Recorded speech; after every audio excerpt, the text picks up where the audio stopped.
Yang diberkati Tuhan dengan luar biasa katakan amin. Mau bersyukur, mau memuji dan menyembah Tuhan, amin. Mari kita masuk hadiratnya. Terima kasih Bapa di surga. Saat indah yang Tuhan berikan bagi kami tidak akan menyia-nyiakannya. Karena kami yakin dan percaya, bahkan kami merasakan kebaikan yang begitu besar bagi kami sudah Kau nyatakan pada kami, bahkan akan Kau nyatakan pada kami masing-masing. Bapa, urapi setiap kami rindu untuk memuji menyembah-Mu di dalam roh dan kebenaran. Oh haleluya, terima kasih Bapa.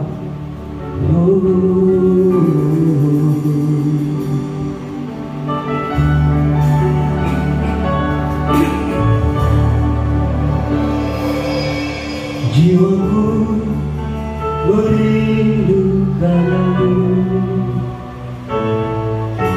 ya Allah yang hidup.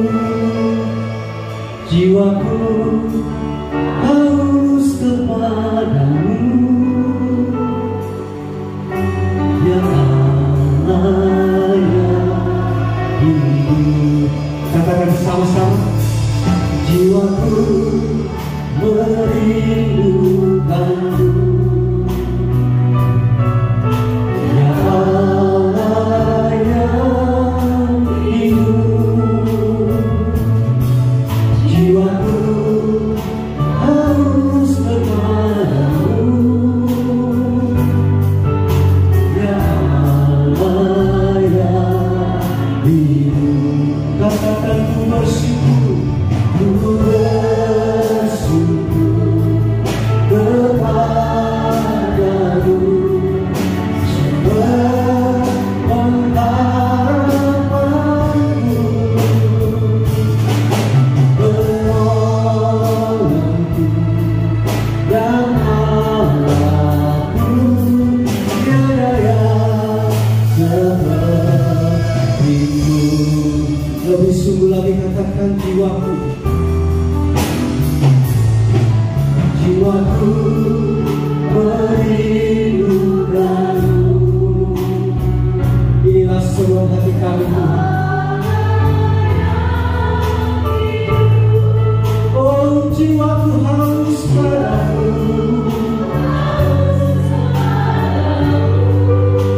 ya Engkau Allah kami yang hidup. Lebih lagi katakan jiwaku merindukan-Mu.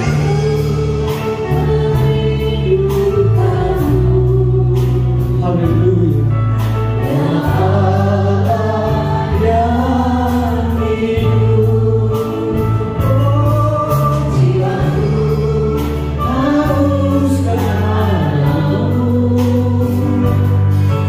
ya Allah yang hidup. Ku bersyukur, ku bersyukur kepada-Mu, sebab pengharapanku,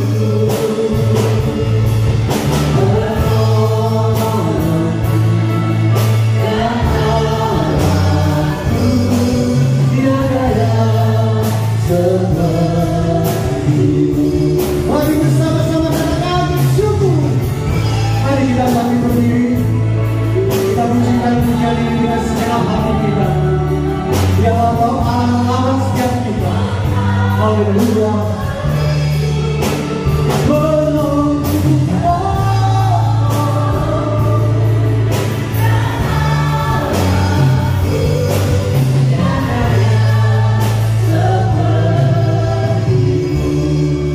Katakan dengan sepenuh hati, ku bersyukur kepada-Mu, sebab pengharapanku, Engkau penolong kami, Engkaulah Allah kami. Oh Tuhan,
Kita selalu nurut sama Tuhan ya, saudara ya. Hidup mengandalkan Tuhan, pasti diberkati Tuhan. Gandol Gusti ya.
Oh luar biasa Engkau Tuhan.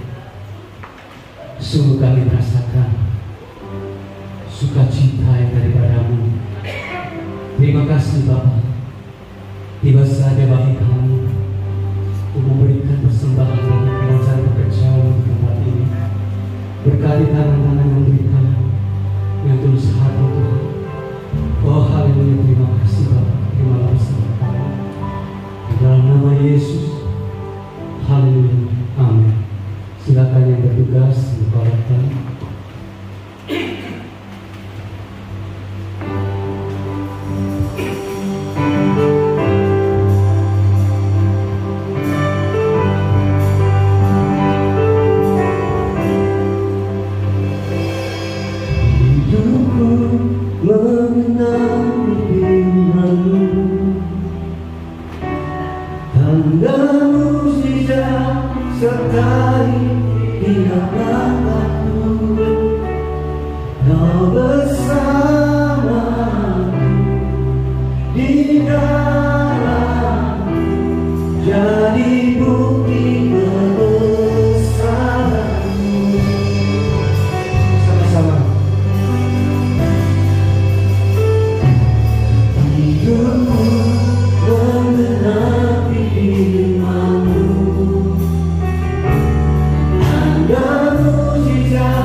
Kalau sebentar hamba-Mu akan menyampaikan kebenaran firman-Mu, urapi bibir lidah hamba-Mu, biar semua kemuliaan itu kembali kepadamu di dalam nama Tuhan Yesus. Yang percaya berkata amin. Silakan duduk. Shalom semuanya. Ada sukacita. Amin. Terima kasih ya buat kesempatan. Saya pertama kali tadi dari saya dari Jakarta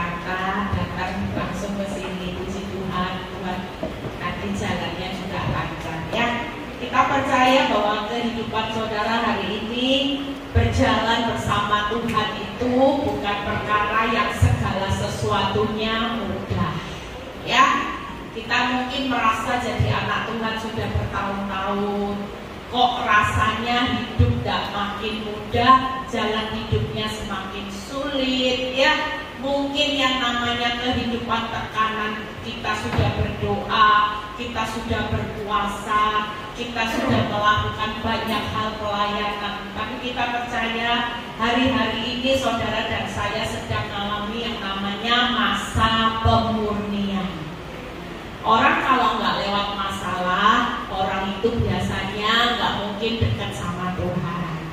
Jujur, kalau kita itu hidupnya nyaman, uangnya lancar, tokonya rame, rumahnya besar, coba mungkin kalau hari apa ini, hari Rabu ya Bapak Gembala, ayo doa malam, semuanya pada nggak mau, pada ke mall shopping ya, pada makan-makan di restoran semuanya. Tapi kita bersyukur melewati semua keadaan yang sulit, melewati masa-masa yang nggak mudah, kita mulai hidup fokus sama Tuhan.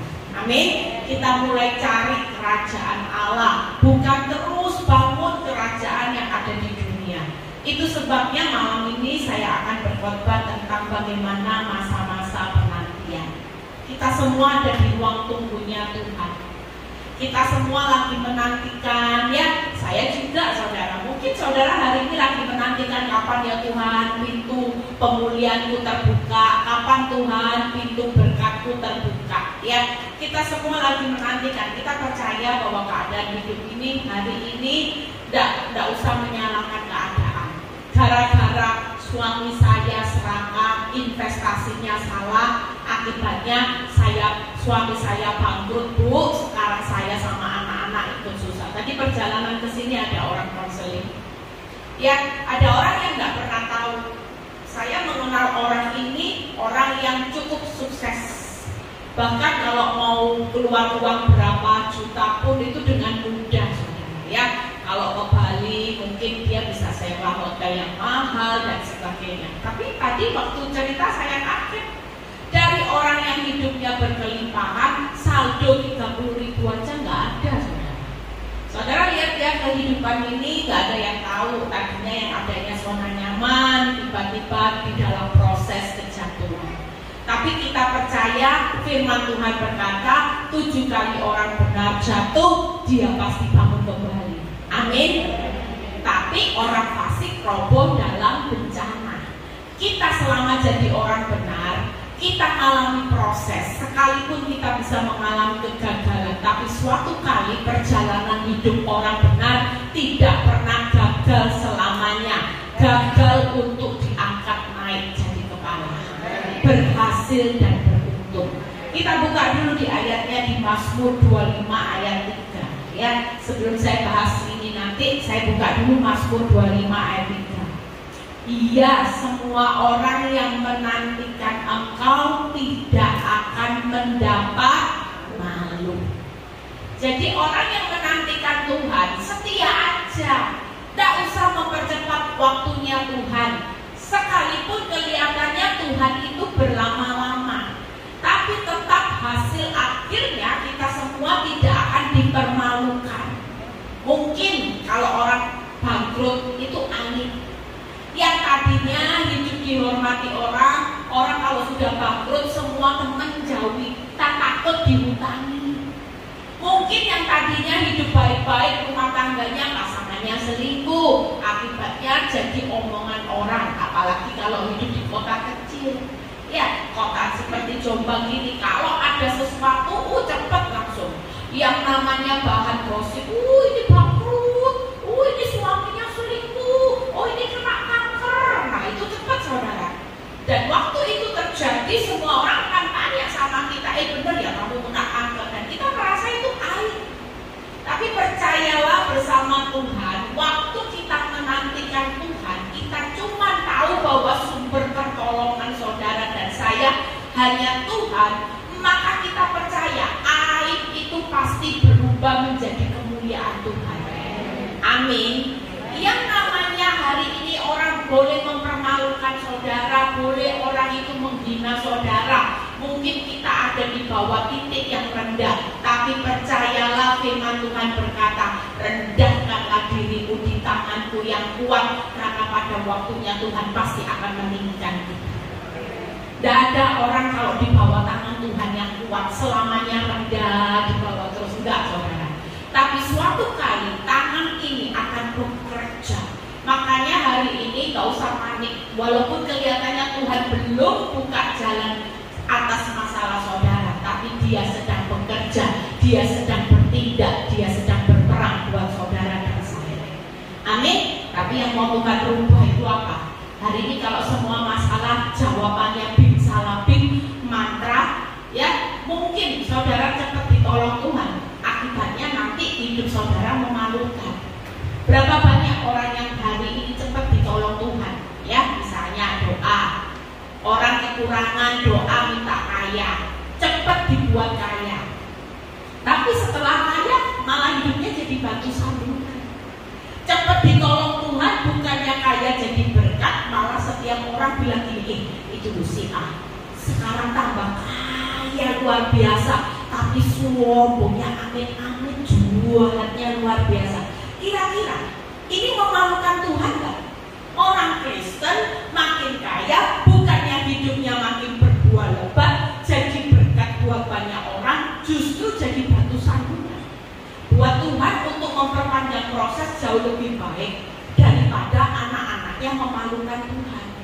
Berapa banyak orang dalam zona nyaman hidupnya memalukan Tuhan. Orang Kristen sejak lahir pelayanan, tapi tidak ada buah yang dihasilkan. Makanya kalau kita diproses dalam dapur api, itu jauh lebih baik. Kenapa? Karena ketika saudara hidup di dalam satu proses, tapi Tuhan melihat hidupmu mulai berbuah, berdampak, hidupmu hari ini berubah, maka itulah yang menyenangkan hati Tuhan. Amin. Yuk kita lihat berikutnya, ayat Mazmur 37 ayat 34 terlebih dahulu ya. Mazmur 37 ayat 34. Ayat ini berkata, nantikanlah Tuhan dan tetap ikutilah jalannya, maka Ia akan mengangkat engkau untuk mewarisi negeri, dan engkau akan melihat orang-orang fasik dilenyapkan. Kira-kira kalau menantikan waktunya Tuhan ada kata rugi enggak? Tidak ada. Karena pada akhirnya kalau kita sabar, bukan waktunya kita, waktunya Tuhan, maka janji Tuhan akan mengangkat saudara dan saya, mewarisi negeri. Saya selalu ingat waktu saya diproses Tuhan dalam dapur api, Tuhan cuma bilang gini, responmu harus benar. Sekalipun engkau menantikan waktuku, tapi ada kata dan, tetap ikutilah jalanku. Ya, jujur ibu-ibu, bapak-bapak mungkin sudah tahu di sini nama saya Ibu Eli ya. Saudara mungkin sudah dengar kalau saya selalu kalau khotbah, saya jalan dimanapun orang sudah hafal suara saya. Saya kalau sudah ke mall ya, maupun ke bandara di mana orang bilang ini pasti Bu Eli, kok tahu Pak? Saya bilang itu suaranya Bu Eli itu khas, apalagi kalau di YouTube suaranya keras. Ya, saya dikenal pendeta yang suaranya lantang, saudara ya. Karena kalau saya tidak keras, saudara, nanti saudara tertidur dalam urapan. Saya sudah semangat, yang belakang sana makanya kalau saya suara keras, saudara pasti yang ngantuk-ngantuk ini mendengar suara saya, haleluya, oh kaget lagi, tidak apa-apa. Paling penting hari ini saudara datang ke tempat ini, pulang kalau dapat sesuatu dan itu merubah hidup saudara. Amin. Nah, hari ini waktu saya mengalami proses kehidupan, Tuhan bilang gini, ikuti aja jalanku, jangan ciptakan jalan sendiri. Waktu suami saya selingkuh, sempat berpikir ikuti jalan saya sendiri. Tuhan, kalau suami selingkuh saya cerai aja, Tuhan cerai. Tuhan bilang ini kan jalanmu. Lah kalau ikuti jalanku kan aku benci perceraian dan boleh cerai. Terus disuruh apa Tuhan? Setia, sabar, menantikan waktuku. Jadi harus setia sama suami yang tidak setia. Ikuti aja jalanku, baik aja, mengampuni, mengasihi. Walaupun suamimu dikasihi juga jatuh terus dalam dosa, tetap ampuni. Itu jalanku, tenang aja. Suatu kali rumah tanggamu gak akan hancur, tapi pasti ada pemulihan yang aku kerjakan. Bahkan ketika saya baca Mewarisi Negeri, saya bersyukur ketika saya berespon benar, saya melihat ada warisan buat keturunan saya. Hari ini saya bisa menikahkan anak saya satu, sudah dapat jodoh baik, anak-anak juga sudah lulus universitas, lulus ada yang summa cum laude, diterima di universitas terbaik di dunia nomor 5, sementara mamanya nggak bisa apa-apa. Dan saya juga bersyukur buat anak-anak yang hari ini juga ya sudah lulus sekolah Alkitab, sudah melayani Tuhan jadi guru sekolah minggu. Semua ini karena apa? Karena apa yang saya tabur waktu saya mengalami dapur api, saya tidak mau menyimpang ke kanan dan ke kiri. Sekalipun waktu suami saya selingkuh, saya bisa balas gak saudara? Punya kesempatan untuk membalas sangat. Tapi di situ ketika Tuhan ingatkan saya tentang bagaimana hidup mengikuti jalannya Kristus, saya memilih taat. Dan waktu saya taat, saya puji Tuhan. Kalau saya tidak taat, saya tidak jadi hamba Tuhan. Justru karena saya taat, makanya Tuhan pilih saya jadi hamba Tuhan tanpa sekolah Alkitab, tapi sekolah kehidupan. Itu yang membuat hari ini saya bisa jadi berkat. Saya mungkin tidak bawa bukunya, ya. Saya juga tulis buku renungan sudah 8 tahun, saudara. Hikmatnya siapa? Itu cuma anugerah. Saya tidak pernah tahu bagaimana cara saya berkhotbah. Tadi pagi saya sudah berkhotbah. Hari ini berkhotbah. Nanti selesai ini saya 7:30 saya masuk Zoom-nya WD Victory. Kira-kira kalau bukan kekuatan Tuhan, hikmatnya siapa, saudara? Itu sebabnya saudara yang hari ini diproses Tuhan, jangan protes. Proses itu dijalani untuk kebaikan saudara di depan. Kalau itu semua untuk kebaikan saudara, kita tetap sabar menantikan waktunya Tuhan. Saya kalau tidak sabar, saya gugat cerai suami saya tidak jadi hamba Tuhan, saya tidak lihat anak-anak saya. Bahkan suami saya yang selingkuh itu ateis, yang benci orang Kristen, hari ini juga sudah terima Yesus sebagai Tuhan dan Juru Selamat. Amin. Itu berarti nggak ada yang disesali. Orang tanya sama saya, Bu Eli, kira-kira Bu Eli menyesal nggak dengan proses dapur apinya Tuhan 10 tahun lebih? Saya bilang saya nggak menyesal. Kalau dulu protes, sekarang saya nggak menyesal. Kenapa? Karena semua aspek kehidupan saya itu mendatangkan kebaikan. Tidak ada yang perlu disesali. Memang proses itu di awal sakit, bonyok, semuanya rasanya rugi. Tapi percayalah, di titik hari-hari ini, semua yang rugi itu Tuhan kembalikan lipat buat hidup saya. Amin. Saudara mau diproses lebih? Biasanya orang nggak mau minta hasilnya lebih. Saudara kalau minta hasilnya lebih, harus siap diproses lebih. Nggak mungkin hasil tanpa proses. Nah, kita lihat di Mazmur Yeremia 17 ayat 13. Kenapa kita harus sabar menantikan waktunya Tuhan? Yeremia 17 ayat 13, kita baca terlebih dahulu.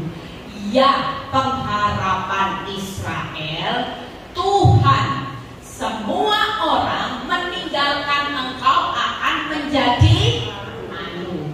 Kalau tadi ayatnya apa? Orang yang menantikan Tuhan tidak akan dipermalukan. Tapi kalau kita hari ini keluar dari prosesnya Tuhan, saudara diproses hari ini, saudara marah, itu nanti akan dipermalukan. Orang-orang yang menyimpang daripadamu akan dilenyapkan di negeri. Harusnya tadi mewarisi negeri, sekarang dilenyapkan. Lihat ya, makanya hari ini enak, enggak enak, ngerti, enggak ngerti, sudah diem aja di proses Tuhan. Tuhan enggak ngerti, enggak enak memang Tuhan, tapi aku percaya pikul salib sangkal diri negeri itu sesuatu yang mulia. Pada akhirnya hidupmu diangkat mewarisi negeri, tidak akan dipermalukan. Daripada aku keluar dari prosesnya Tuhan, pilih cara dunia, nanti dipermalukan, dilenyapkan dari negeri, saudara tidak akan dapat promosinya Tuhan. Saya bisa dipromosikan Tuhan hari ini sudah bayar harga. Makanya orang kalau bilang ini Bu Eli hebat ya, hebat. Saya bilang saya bukan hebat. Saya ini ngalami proses yang saudara tidak pernah tahu. Berapa tahun saya sekolah kehidupan sampai saya jadi pendeta hari ini. Itu 13 tahun. Bayangin saudara, kalau tanpa proses gak mungkin Tuhan angkat hidup saya hari ini.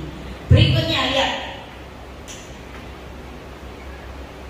Sebab mereka telah meninggalkan apa saudara? Sumber air yang hidup. Makanya ibu-ibu, bapak-bapak, kalau setia, saudara tahu, saudara itu setia menantikan sumber. Lah kalau setia menantikan sumber, tidak ada kata rugi. Sumber air hidup yang kita nanti-nantikan. Hari ini sabar, walaupun Tuhan itu tidak secepat yang saudara harapkan, tapi namanya sumber atas segala sumber. Kalau berpihak pada saudara, hidupmu pasti aman, terjamin. Segala sesuatu pasti mendatangkan kebaikan. Amin. Kita lihat bagaimana Ayub 6 ayat 10. Kita baca. Nanti kita lihat bagaimana kalau kita menantikan sumber air hidup, apa yang harus kita lakukan. Lompat di Ayub 6 ayat 10. Ada kata-kata yang bagus. Itulah yang masih merupakan hiburan bagiku. Bahkan aku akan melompat-lompat kegirangan di waktu kepedihan yang tidak kenal belas kasihan. Sebab apa? Aku tidak pernah menyangkal firman yang maha kudus. Hari ini percayalah, kita mungkin lagi ngalami kepedihan dan tidak kenal belas kasihan. Orang ngalami pedih dan kenal belas kasihan itu rasanya orang bilang ini kasihan dulu. Dia jadi orang Kristen, orang benar, sok suci. Aku tipu-tipu dikit-dikit kaya cepat. Kamu apa? Hidupmu tambah miskin, hutangmu tambah banyak. Mana Tuhan? Mungkin itu terjadi hari-hari ini buat anak-anak Tuhan yang lagi mengalami posisi ada di bawah. Tapi sekali-kali firman ini berkata, jangan pernah menyangkal firman yang maha kudus. Percayalah hari ini, kalau 3 hal buka dulu PowerPoint saya. Bagaimana kalau kita masa penantian sumber air hidup? Yang pertama itu jangan pernah meninggalkan Tuhan. Ya, mungkin tadi nggak ada ya PowerPoint-nya itu.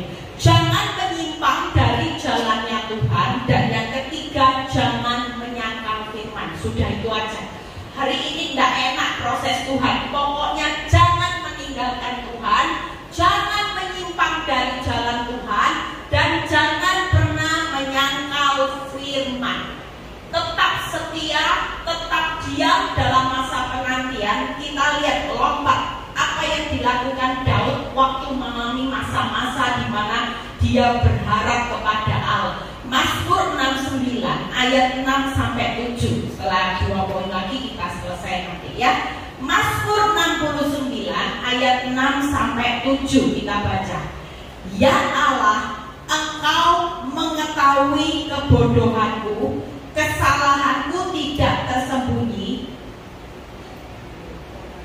Janganlah mendapat malu oleh karena aku, orang-orang yang menantikan Engkau ya Allah Tuhan semesta alam. Jangan kena noda oleh karena aku, orang-orang yang mencari Engkau ya Allah Israel. Lompat ayat ke-14. Ini yang saya akan bahas. Lompat Mazmur 69 ayat 14. Sebelumnya, tetapi aku berdoa kepadamu ya Tuhan, pada waktu Engkau berkenan ya Allah, demi kasih setiamu yang besar, jawablah aku dengan pertolonganmu yang setia. Kalau kita sabar menantikan Tuhan, yang pertama kita ini akan bertemu dengan kasih setia Tuhan yang kecil, yang besar. Yang kedua, kita akan melihat pertolongan Tuhan yang setia. Yang berikutnya, yuk kita baca 15. Lepaskanlah aku dari dalam lumpur, supaya jangan aku tenggelam. Biarlah aku dilepaskan dari orang-orang yang membenci aku dan dari air yang dalam. Kita percaya yang ketiga, buka PowerPoint-nya. Kalau kita alasan kita setia dalam masa penantian sama Tuhan, tidak perlu diragukan. Di dalam ruang tunggunya Tuhan, ya, bukan ini alasan setia. Yang pertama tadi, kasih setia Tuhan yang besar. Itu yang pertama, bukan ini.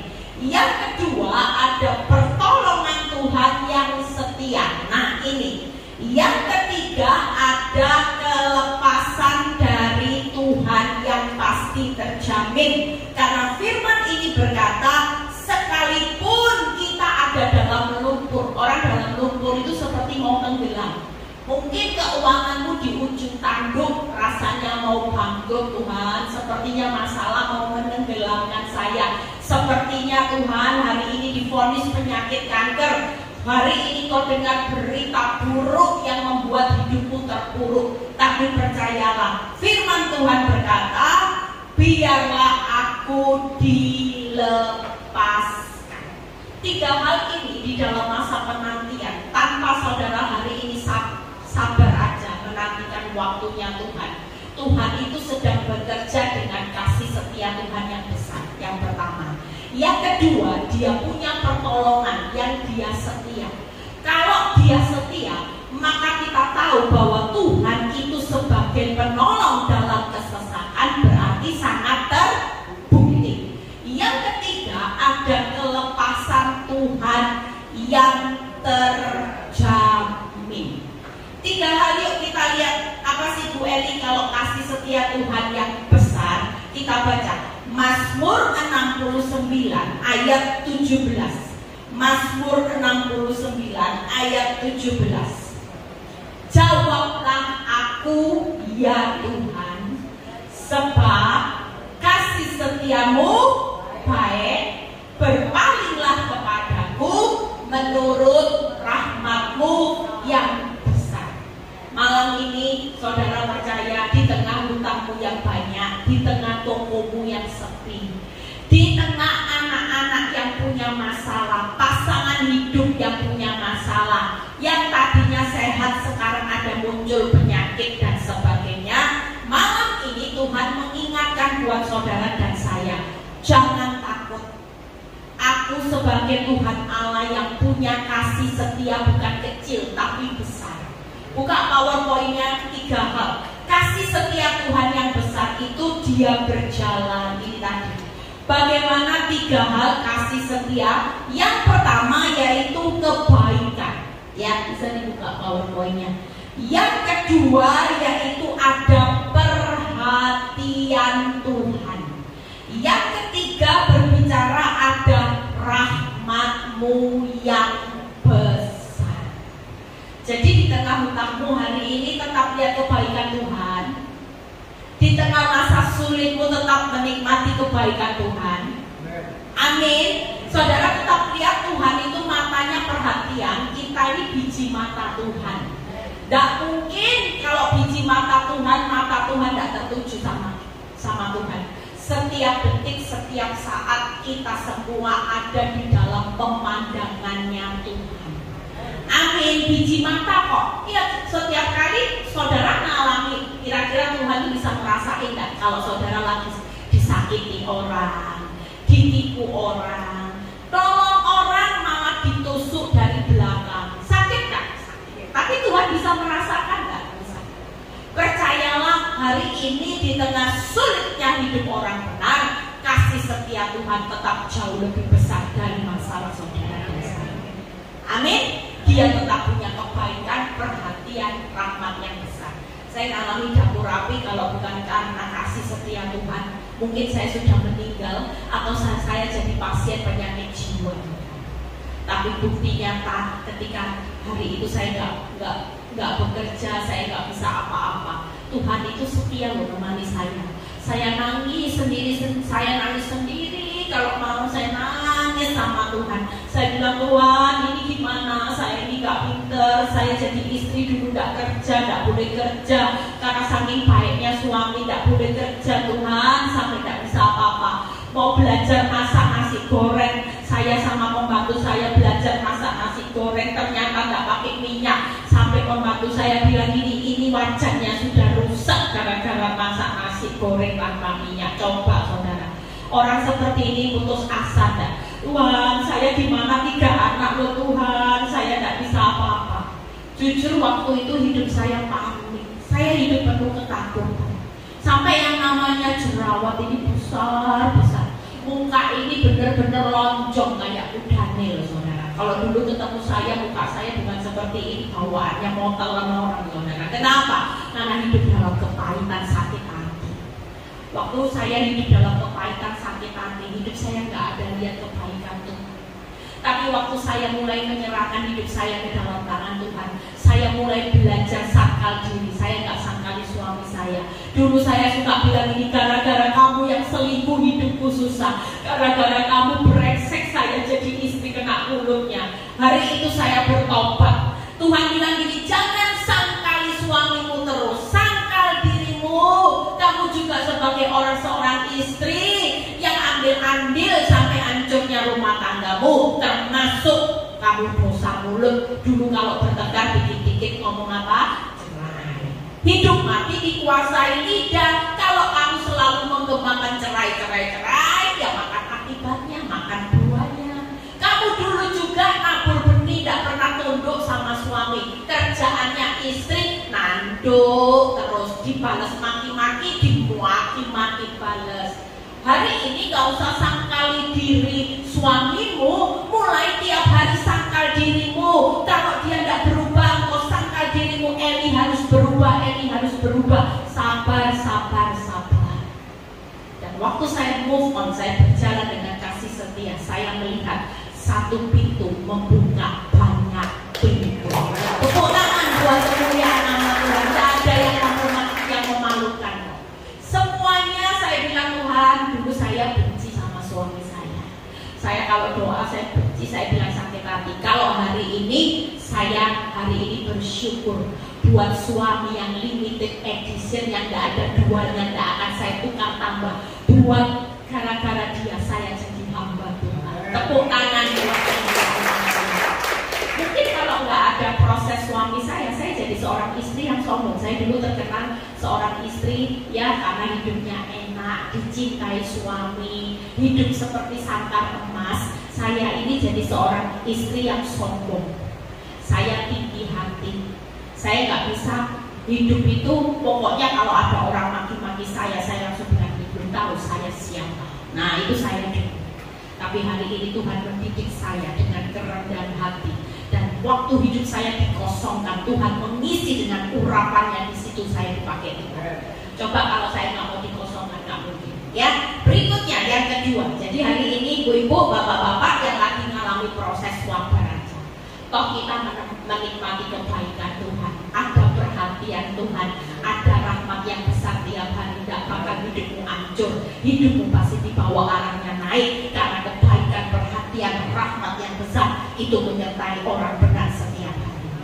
Amin. Yang kedua, yuk pertolongan. Mazmur 69 ayat 18 sampai 19. Satu poin lagi kita selesai.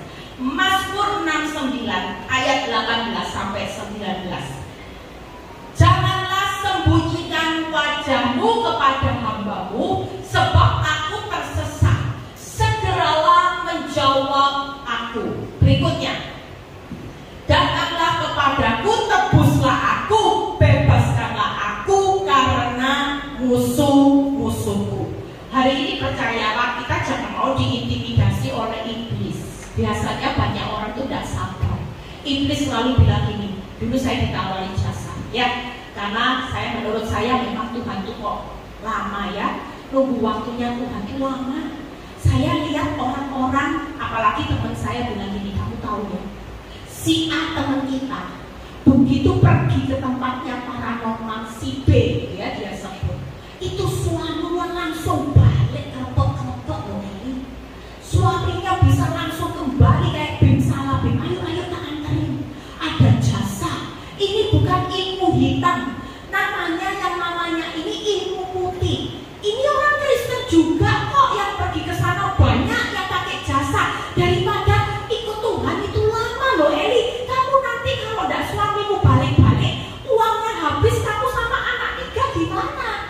kamu tidak kerja, suamimu selingkuh nanti dihabiskan sama yang sana. Nah kalau pakai jasa paranormal ini, coba mati suamimu balik. Jujur, kalau saudara lihat penawaran ini, siapa yang tidak kepingin? Sementara berdoa pagi siang malam, doanya gak tambah baik, suami saya tambah waras. Didoakan buaya tambah tidak pulang rumah. Didoakan bertobat kalau punya anak satu, coba. Didoakan dikuasai malah punya anak dua. Kira-kira secara daging waktu ditawari seperti itu kepingin diambil enggak? Jujur. Tapi buat hidup saya hari itu saya mengingat ayat ini. Saya percaya Tuhan itu tidak pernah sembunyi, sekalipun terlihat dia diam. Kenapa saya baru mengerti kenapa Tuhan tidak cepat jawab hidup saya? Karena Tuhan itu lagi menguji iman karakter saya. Sebelum Tuhan percayai saya jadi hamba Tuhan, lah kalau saya dipercaya jadi hamba Tuhan, tidak diuji kira-kira jadi hamba Tuhannya apa-apa.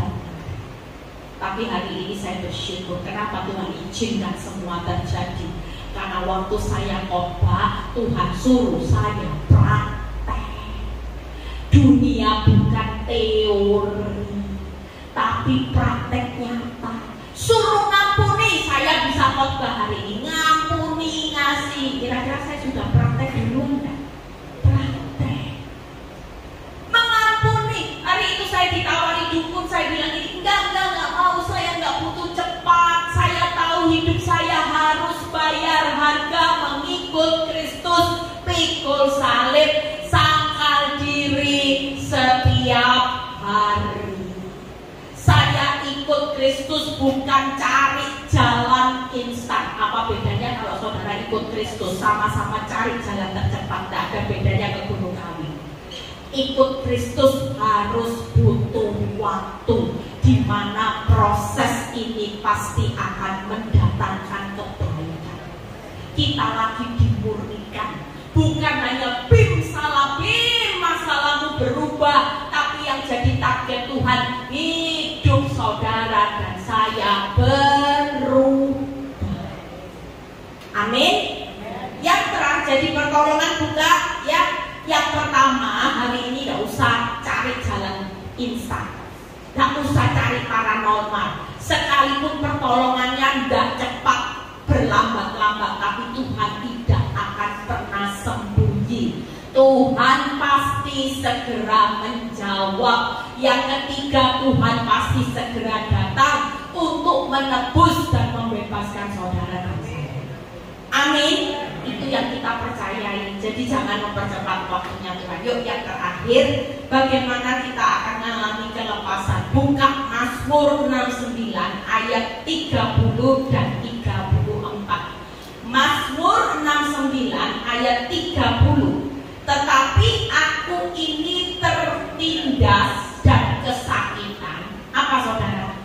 Keselamatan daripadamu ya Allah. Kiranya apa? Melindungi saudara dan saya. Yuk buka ayat ke-34. Kita baca 34. Sebab apa saudara? Tuhan tutup telinga mendengarkan orang-orang yang miskin dan tidak memandang hina orang-orangnya dalam tahanan. Jadi tidak perlu takut, percayalah kelepasan itu segera pasti akan terjadi. Tuhan sendiri hari ini tidak akan pernah berlama-lama sebenarnya. Dia juga kepingin lihat saudara hidup itu ngalami yang namanya anggur yang manis, segala sesuatu indah pada waktunya. Tapi kalau hidupmu tidak berubah-berubah, Tuhan itu masih punya rencana yang jauh lebih besar. Yang jadi pertanyaannya, saudara dan saya rela nggak sih nyelesain kehendak Bapa? Buat dipakai jadi alatnya, jadi saksinya. Kalau kita mengalami prosesnya cuma singkat-singkat, kemuliaan Tuhan itu tidak terjadi. Makanya Sadrak, Mesak, Abednego, kemuliaan Tuhan itu luar biasa ketika diperbesar 7 kali lipat. Sampai orang lihat yang ada bau, orang sekitarnya aja kena api itu mati, saudara. Coba kalau apinya biasa-biasa, misalnya saya kesaksian hari ini, saudara-saudara, suami saya nggak pulang 2 hari, saya doakan tiba-tiba nampak wajahnya di depan pintu rumah. Jujur kalau saya kesaksian itu mungkin saudara cuma gini, biasa. Jujur ya. Tapi kalau hari ini saya kesaksi, saya bilang ini, saudara kan, suami saya sudah punya 2 anak. Suami saya sudah yang mengalami nggak pulang ke rumah berapa tahun. Suami saya sudah tidak peduli dengan hidup saya, tidak cinta dan sebagainya. Tapi hari ini suami saya kembali, suami saya yang ateis jadi hamba Tuhan. Kira-kira saudara tepuk tangannya luar biasa enggak? Pasti. Jangan mempercepat waktunya Tuhan. Makin besar kepercayaan Tuhan, proyeknya Tuhan, upahnya pasti berlipat. Amin. 3 hal. Nah ini kalau kelepasan, maka yang pertama Tuhan akan menyelamatkan orang yang tertindas dan kesakitan. Jadi pasti Tuhan itu akan melindungi juga. Yang ketiga, Tuhan pendengar yang baik bagi orang yang miskin. Miskin bukan hanya miskin materi. Orang miskin itu menggambarkan kalau kita sudah tidak bisa apa-apa, kita tidak mampu apa-apa, itu gambarannya orang miskin yang sudah tidak berdaya. Percayalah, Tuhan pasti datang untuk melepaskan. Tuhan tidak pernah memandang hina orang dalam tahanan. Amin. Saya sudah selesai. Kita percaya hari ini masa penantian di mana kita tunggu aja waktunya Tuhan. Pemain musik boleh segera naik. Kita percaya ada waktunya Tuhan yang akan membuat segala sesuatu indah pada waktunya. Hari ini jangan cari pertolongan di luar Tuhan. Tetap nantikan dengan sabar, karena Dia pasti akan saudara mewarisi negeri, dan akan dipermalukan. Justru di tengah masa yang sulit, Tuhan itu tetap hadir dengan apa saudara? 3 hal tadi: kasih setia Tuhan yang besar, pertolongan Tuhan yang setia, dan kelepasan Tuhan yang terjamin. Yuk, mari berdiri ya. Kita percaya hari ini pulang dari tempat ini saudara tidak takut lagi.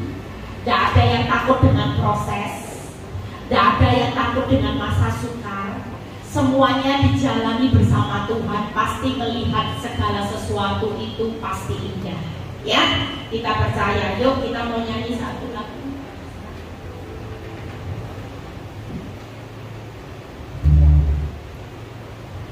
Hidupku mengenapi firman-Mu,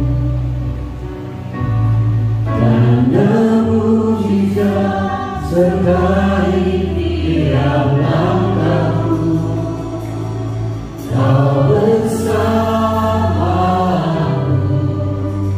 di dalam-Mu, jadi bukti kebesaran-Mu.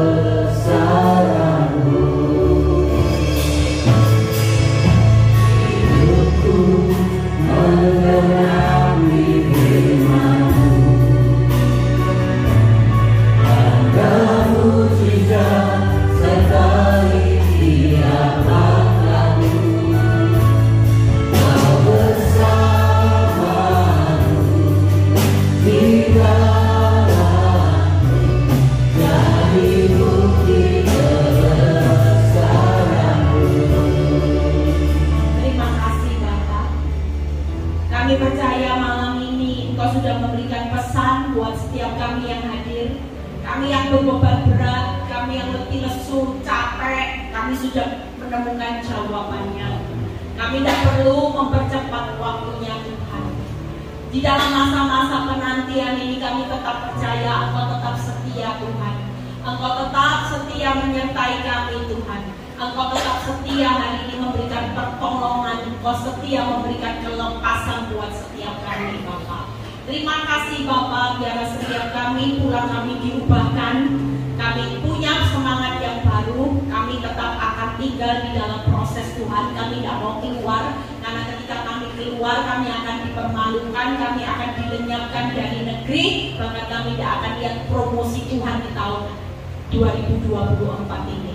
Berkati Tuhan gereja Allah baik, berkati Tuhan seluruh pengembalaan di tempat ini Tuhan. Kami percaya gereja ini akan Kau kirim jiwa-jiwa yang lapar dan haus akan kebenaran. Berkati seluruhnya yang sudah melayani malam ini, jeripaya mereka juga tidak pernah sia-sia. Terima kasih buat kebaikan-Mu Bapa. Di dalam nama Tuhan Yesus yang percaya berkati.